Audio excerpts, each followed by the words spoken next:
एक समय की बात है, हिमालय की खाड़ी के किनारे एक छोटे से शांत गांव में राहुल नाम का एक युवा लड़का रहता था।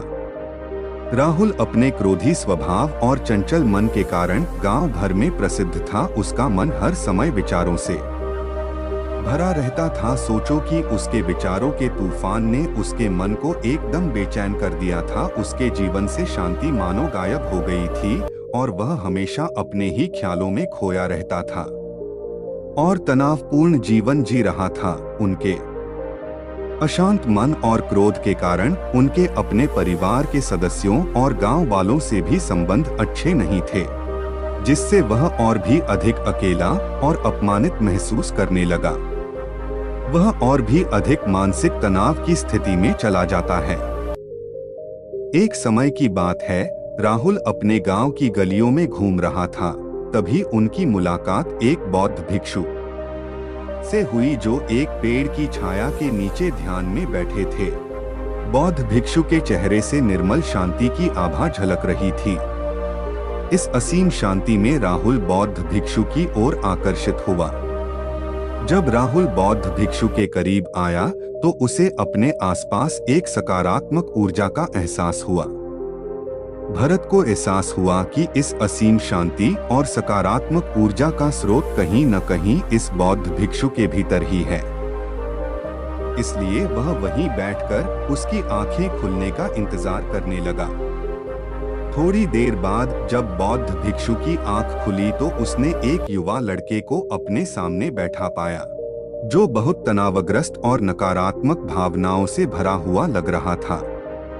राहुल ने बौद्ध भिक्षु की ओर उदार भाव से देखा और बहुत विनम्रता से कहा, मालिक, मेरा मन बहुत अशांत है और मेरे मन के विचार मुझे खाए जा रहे हैं। मुझे एक पल के लिए भी शांति महसूस नहीं होती। क्या आप मुझे सिखा सकते हैं कि मैं अपने अशांत मन को कैसे शांत करूं? बौद्ध भिक्षु ने राहुल की पीड़ा को समझते हुए करुण दृष्टि से देखा और कहा, मेरे प्यारे बच्चे, मैं तुम्हें एक कहानी सुनाना चाहता हूँ। इस कहानी में मानसिक शांति और खुशी के रहस्य छिपे हैं। क्या आप कहानी सुनना चाहेंगे? राहुल ने हाँ में सिर हिलाया और पूरी एकाग्रता से कहानी सुनने को तैयार हो गया। उनके अंदर जिज्ञासा चरम पर थी। वो कहानी सुनने को बेताब था। बहुत समय पहले की बात है, एक नगर में शक्ति नाम का एक आदमी रहता था। शक्ति बेहद महत्वाकांक्षी व्यक्ति थे और उन्हें हर काम में लोगों से मदद की जरूरत पड़ती थी। यदि उसे किसी से असफलता और बुराई सुनने को मिलती थी तो वह गहरी चिंता और तनाव में चला जाता था। उनका मानना था कि सफलता और भौतिक शक्तियां वांछित खुशी देंगी, लेकिन वह जितना सफलता और प्रशंसा के पीछे भागता था उतना ही मानसिक तनाव में डूबता जाता था। लेकिन अचानक शक्ति का सामना उस समय के मशहूर बौद्ध भिक्षु से हो गया, जिसका नाम महाकौशल था। महाकौशल अपने शिष्यों को ध्यान की शिक्षा देते थे और वह स्वयं एक बहुत ही ध्यानमग्न और प्रबुद्ध व्यक्ति थे। महाकौशल की अद्भुत एकाग्रता से प्रभावित शक्ति ने उनसे अपने भटकते मन को शांत करने का उपाय जानना चाहा। शक्ति ने कहा कि मेहनत में हमेशा सफलता के पीछे भागता हूँ और लगातार अधिक हासिल करने की कोशिश करते हूँ, फिर भी मुझे कोई क्षणिक संतुष्टि या आत्मसंतुष्टि नहीं मिलती। इस निरंतर बेचैनी के बीच मैं शांति कैसे पा सकता हूँ?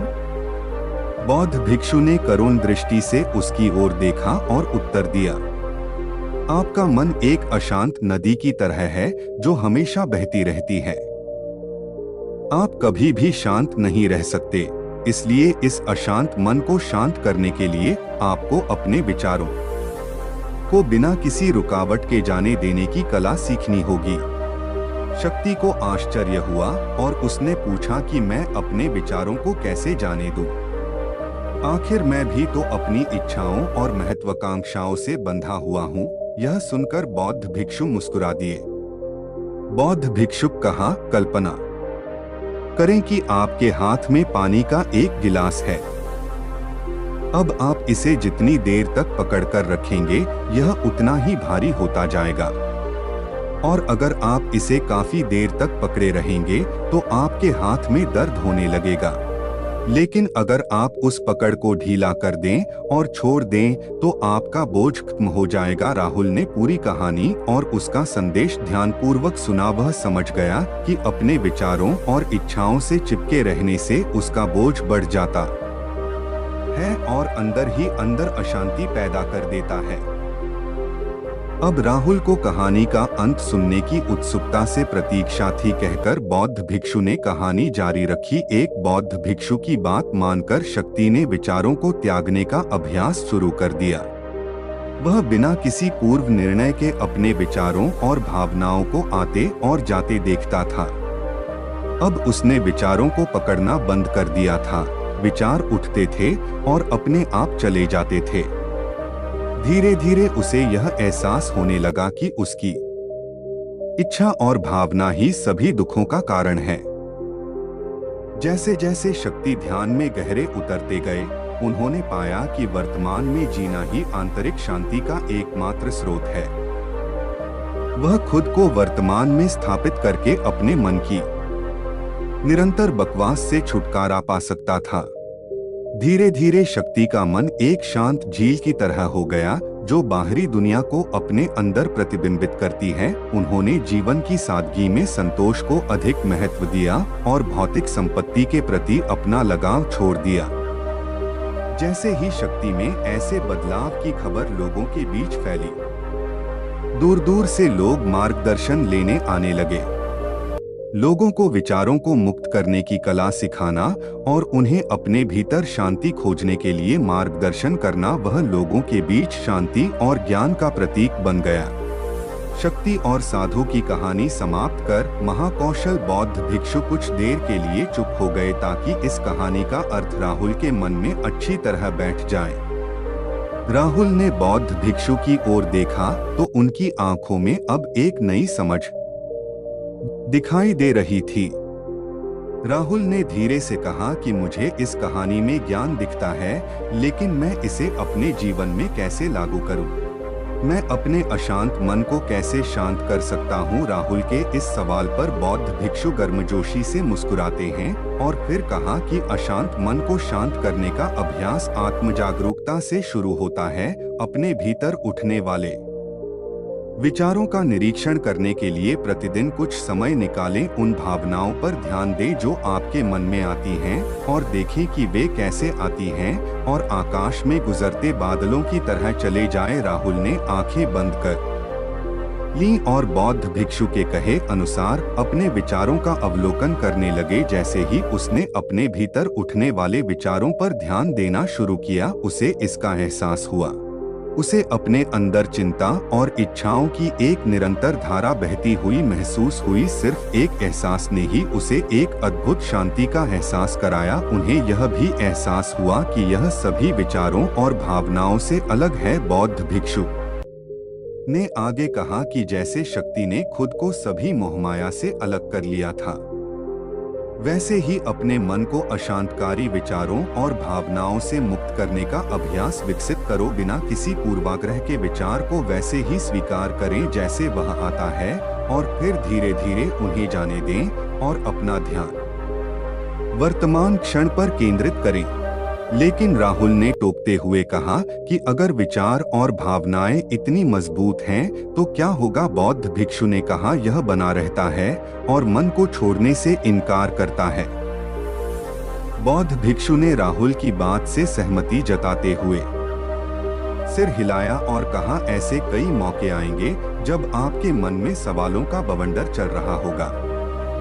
जब आपका दिमाग आपकी बात ही नहीं सुनेगा तो ऐसे में आपको अपनी सांसों की ताकत पर विश्वास करना होगा। एक बार फिर भिक्षु ने राहुल से कहा अपनी आंखें बंद करो और अपनी सांसों पर ध्यान केंद्रित करने के लिए अपने पेट को ऊपर उठता हुआ और मथता हुआ महसूस करें। बौद्ध भिक्षु ने बताया कि जब भी आपका मन अशांत हो तो तुरंत अपनी सांसों पर लौट आएं। सांस की वाद्य गति आपको तुरंत वर्तमान के चरणों में वापस खींच लेगी और आपको शांति का अनुभव कराएंगी। एक बौद्ध भिक्षु के निर्देशानुसार आने और जाने वाली सांसों पर ध्यान केंद्रित करने का प्रयास करे। इस छोटे से व्यायाम से उन्हें मानसिक शांति का अनुभव हुआ। उसे याद आया कि उसकी सांसें हमेशा उसके साथ थी, जो उसे वर्तमान क्षण की याद दिलाती थी, आराम और शांति लाती है। राहुल के इस विकास को देखकर बौद्ध भिक्षु मंद मंद मुस्कुराए और बोले, मेरे प्रिय, बेचैन मन को शांत करना एक ऐसा अभ्यास है जिसमें बहुत प्रयास और दृढ़ इच्छा शक्ति की आवश्यकता होती है। क्योंकि लगातार व्यायाम से मांसपेशियां मजबूत होती हैं, उसी तरह नियमित अभ्यास से मन भी शांत होता है। स्वीकृति में सिर हिलाते हुए इस बौद्ध भिक्षु को धन्यवाद देते हुए उन्होंने वादा किया कि आज से वह अपने अशांत मन को शांत कर सकेंगे और अपनी गैर शक्तियों को मुक्त कर सकेंगे। बौद्ध भिक्षु ने राहुल के कंधे पर हाथ रखकर कहा, मुझे आपकी क्षमता पर बहुत भरोसा है और आपको जल्द ही आंतरिक शांति मिलेगी, लेकिन याद रखें कि यह आसान नहीं होगा। लेकिन अगर आप दृढ़ इच्छा शक्ति और खुले दिल से प्रयास करेंगे तो आप निश्चित रूप से वह शांति पा लेंगे जो आपके अंदर है। उस दिन से राहुल अपने अशांत मन को शांत करने का प्रयास करने लगा और हर दिन ध्यान करने के लिए एक अलग समय निर्धारित किया। उसने अपने मन में उठने वाले विचारों को बिना किसी रोक-टोक के जाने दिया और अपनी सांसों के जरिए खुद को वर्तमान में बनाए रखने की कोशिश की। समय के साथ अभ्यास करते हुए राहुल को अपने अंदर शांति का अनुभव हुआ। जैसे जैसे समय बीतता गया, राहुल को ज्ञान और शांति का स्रोत कहा जाने लगा। जैसे जैसे समय बीतता गया, भरत को ज्ञान और शांति का स्रोत कहा जाने लगा। ग्रामीण अपने अशांत मन को शांत करने के लिए राहुल के पास आने लगे। बौद्ध भिक्षुओं के शिक्षक दूसरों की मदद करते समय आत्म जागरूकता की शक्ति साझा करते हैं। बौद्ध भिक्षु आंतरिक शांति पाने की शिक्षा देते हैं। इसके साथ ही उन्होंने अपनी सांसों पर ध्यान देने और अपने विचारों को मुक्त करने की कला भी सिखाई। ऐसे निवासियों का विकास हुआ और उन्हें मन की अमूल्य शांति मिली। बौद्ध भिक्षु की शिक्षाओं और राहुल द्वारा संचालित अभ्यास के माध्यम से विचारों को त्यागने और वर्तमान में जीने की कला दूर दूर तक फैल गई। उन्होंने कई लोगों की जिंदगी बदल दी और जैसे जैसे समय बीतता गया, उनकी जिंदगी और भी बदलती गई। राहुल का शांत प्रभाव उसके गांव की सीमाओं से परे तक फैला हुआ था। आसपास के गांवों और शहरों से लोग राहुल के परिवर्तन की कहानी सुनते थे, उनसे सलाह लेने आते हैं। मन के बोझ तले दबे लोगों के लिए राहुल आशा की किरण बन गया। राहुल की शिक्षाएं केवल ध्यान और प्रवचन तक ही सीमित नहीं थीं, बल्कि वह रोजमर्रा के काम जागरूकता के साथ करने पर ज्यादा जोर देते थे। वह लोगों को अपनी भावनाओं के प्रति जागरूक रहने की याद दिलाते थे। इस बात पर ध्यान दें कि आप दिन भर में क्या करते हैं और अपने आसपास होने वाली घटनाओं पर आप कैसे प्रतिक्रिया करते हैं। हर काम पूरी जागरूकता के साथ करें। जब आप खाएं तो प्रत्येक टुकड़े के स्वाद का आनंद लें। जब आप सूरज की रोशनी के सामने खड़े होते हैं तो उसकी गर्मी महसूस करें। लोग क्या कहते हैं उसे ध्यान से सुनें और समझें। छोटे छोटे बदलावों से लोगों के जीवन में चमत्कारिक परिवर्तन आते हैं। राहुल की शिक्षाओं से लोगों ने सीखा कि जीवन का आनंद वर्तमान में जीने में है। दोस्तों, यह कहानी का अंत है। मुझे आशा है कि आपने इस मोटिवेशनल स्टोरी से बहुत कुछ सीखा होगा।